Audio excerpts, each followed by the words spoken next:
Hi friends, cook with Saritha ಚಾನಲ್ಗೆ ಸ್ವಾಗತ. ಇವತ್ತು ನಾವು ಸಾಫ್ಟ್ ಆಗಿರುವಂಥ ಚಪಾತಿ ಯಾವ ರೀತಿ ಮಾಡೋದಂತ ನೋಡೋಣ. ನಾನಿಲ್ಲಿ 3 ವಿಧಾನದಲ್ಲಿ ಚಪಾತಿ ಯಾವ ರೀತಿ ಮಾಡೋದಂತ ತೋರಿಸ್ತಾ ಇದ್ದೀನಿ. ಈ 3ರಲ್ಲಿ ಯಾವುದಾದ್ರೂ ಒಂದನ್ನು ನೀವು ಚೂಸ್ ಮಾಡ್ಕೋಬಹುದು. ಈ ರೀತಿ ಪದರಾಗಿ ತುಂಬ ಸಾಫ್ಟ್ ಆಗಿ ಚಪಾತಿ ಚೆನ್ನಾಗಿ ಬರುತ್ತೆ. ಹಾಗೆ ನಾನಿಲ್ಲಿ ಯಾವುದೇ ರೆಡಿಮೇಡ್ ಹಿಟ್ಟನ್ನು ಬಳಸ್ತಾ ಇಲ್ಲ. ಗೋಧಿಯನ್ನು ತಂದು ಹಿಟ್ಟು ಮಾಡಿಕೊಡುವಂಥ ಗಿರ್ನಿಗೆ ಹೋಗಿ ಹಿಟ್ಟು ಹಾಕಿಸ್ಕೊಂಡು ಬಂದಂಥ ಹಿಟ್ಟಿದು. ಇದು ಸಾಫ್ಟಾಗಿ ತುಂಬ ಚೆನ್ನಾಗಿರುತ್ತೆ ಹಿಟ್ಟು. ಇದರಲ್ಲಿ ಚಪಾತಿ ತುಂಬ ಸಾಫ್ಟಾಗಿ ಬರುತ್ತೆ. ಈ ಹಿಟ್ಟನ್ನು ನಾವು ಸ್ವಲ್ಪ ಈ ರೀತಿ ಚಾನಿಸ್ಕೊಂಡು ಯೂಸ್ ಮಾಡಿದರೆ ಕಲಸಿರುವಂಥ ಹಿಟ್ಟು ಮತ್ತಷ್ಟು ಸಾಫ್ಟಾಗಿ ಚೆನ್ನಾಗಿರುತ್ತೆ.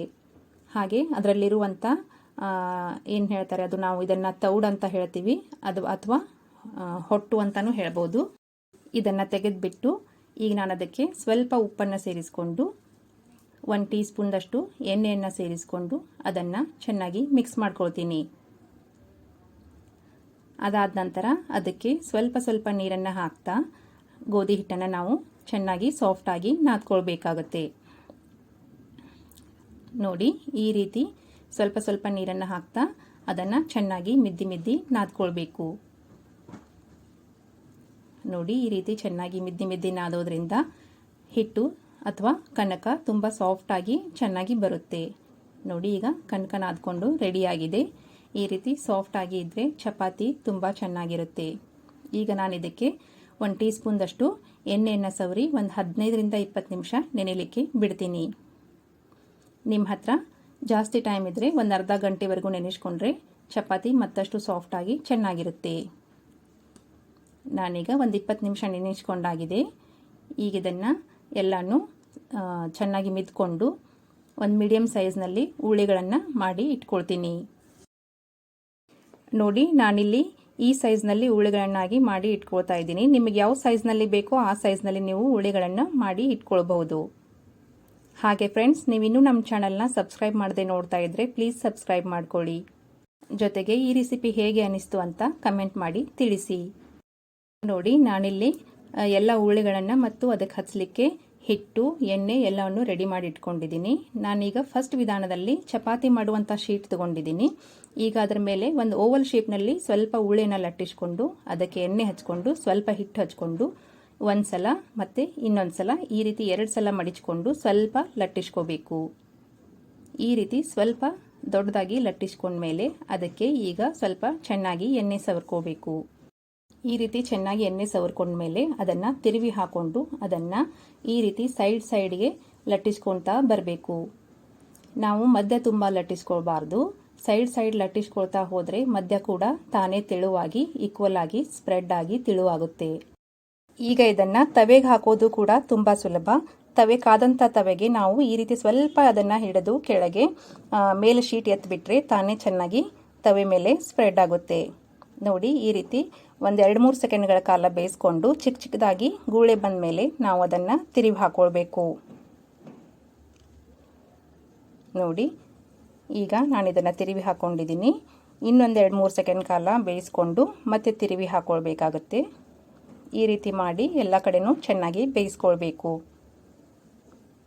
ನೋಡಿ ಎಷ್ಟು ಚೆನ್ನಾಗಿ ಬೆಂದಿದೆ ಅಂತ, ಹಾಗೆ ಎಷ್ಟು ಚೆನ್ನಾಗಿ ಉಬ್ಬಿ ಕೂಡ ಬರ್ತಾ ಇದೆ.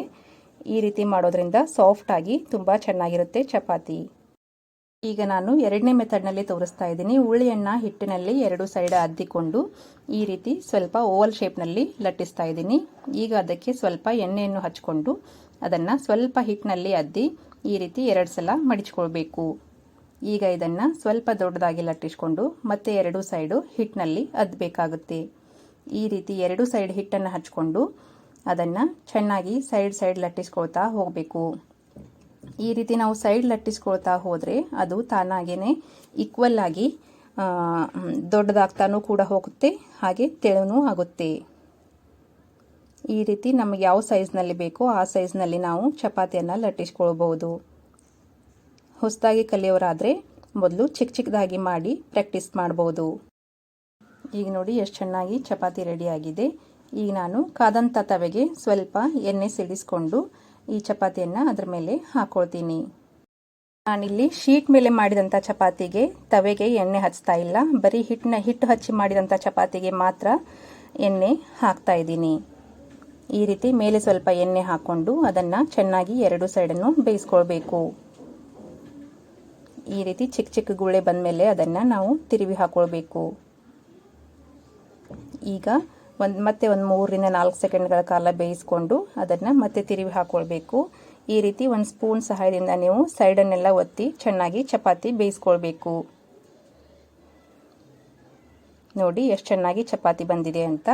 ಈಗ ಮೂರನೇ ವಿಧಾನ, ನಾನು ಒಂದೇ ಉಳಿಯಲ್ಲಿ 2 ಉಳಿ ಮಾಡಿಟ್ಕೊಂಡಿದ್ದೀನಿ ಚಿಕ್ಕ ಚಿಕ್ಕದಾಗಿ. ಅದನ್ನು ಹಿಟ್ಟು ಹಚ್ಕೊಂಡು ಅವುಗಳನ್ನು ಸ್ವಲ್ಪ ಲಟ್ಟಿಸ್ಕೊಳ್ತಾ ಇದ್ದೀನಿ. ಈ ರೀತಿ ಸಣ್ಣ ಸಣ್ಣ ಪುರಿ ಆಕಾರಕ್ಕೆ 2 ಉಳಿಗಳನ್ನು ಲಟ್ಟಿಸ್ಕೊಳ್ಬೇಕು. ಹಾಗೆ ಎರಡಕ್ಕೂ ನಾವು ಎಣ್ಣೆ ಹಚ್ಕೊಂಡು ಇಟ್ಕೊಳ್ಬೇಕು. ಹಾಗೆ ಒಂದಕ್ಕೆ ಮಾತ್ರ ನಾವಿಲ್ಲಿ ಹಿಟ್ಟನ್ನು ಹಚ್ಕೊಂಡು ಮತ್ತೊಂದನ್ನು ಅದರ ಮೇಲೆ ಹಾಕಿ ಈ ರೀತಿ ಪ್ರೆಸ್ ಮಾಡ್ಕೊಳ್ಬೇಕು.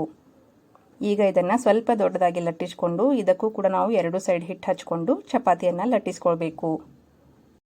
ನೋಡಿ, ಇದನ್ನು ನಾವು ಸೈಡ್ದಾಗಿ ಲಟ್ಟಿಸ್ಕೊಳ್ತಾ ಹೋಗಬೇಕು. ನಮ್ಗೆ ಯಾವ ಸೈಜ್ ಚಪಾತಿ ಬೇಕೋ ಆ ಸೈಜ್ನಲ್ಲಿ ಮಾಡ್ಕೊಳ್ಬಹುದು. ನೋಡಿ, ಈ ಮೂರನೇ ವಿಧಾನದಲ್ಲಿ ಚಪಾತಿ ಮಾಡೋದ್ರಿಂದ ಚಪಾತಿ 100% ಉಬ್ಬಿ ಬರುತ್ತೆ. ನಮ್ಮ ಚಪಾತಿ ಉಬ್ಬೋದೇ ಇಲ್ಲ ಅನ್ನೋರು ಈ ಮೂರನೇ ವಿಧಾನವನ್ನು ಅನುಸರಿಸಬಹುದು. ಈ ರೀತಿ ಮಾಡೋದ್ರಿಂದ ಚಪಾತಿ ಕೂಡ ಉಬ್ಬುತ್ತೆ, ಹಾಗೆ ಸಾಫ್ಟ್ ಕೂಡ ಆಗಿರುತ್ತೆ. ಈಗ ತವೆಗೆ ಸ್ವಲ್ಪ ಎಣ್ಣೆ ಹಾಕಿ ಅದಕ್ಕೆ ಚಪಾತಿಯನ್ನು ಹಾಕೊಳ್ತಾ ಇದ್ದೀನಿ.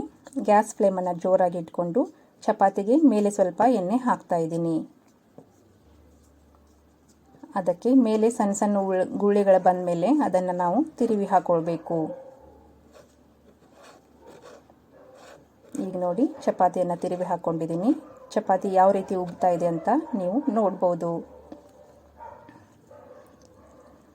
ಈ ರೀತಿ ಅದನ್ನು ತಿರುವಿ ಎಲ್ಲ ಸೈಡನ್ನು ಚೆನ್ನಾಗಿ ಬೇಯಿಸ್ಕೊಳ್ಬೇಕು.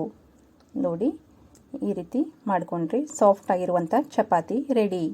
ನೋಡಿ, ನಾನಿಲ್ಲಿ ತೋರಿಸ್ತಾ ಇದ್ದೀನಿ ಯಾವ ರೀತಿ ಚಪಾತಿ ಪದರಾಗಿ ಬಂದಿದೆ ಅಂತ. ಈ ರೀತಿ ಮಾಡೋದ್ರಿಂದ ತುಂಬ ಸಾಫ್ಟ್ ಆಗಿ ಚಪಾತಿಯನ್ನು ಮಾಡ್ಕೊಳ್ಬಹುದು.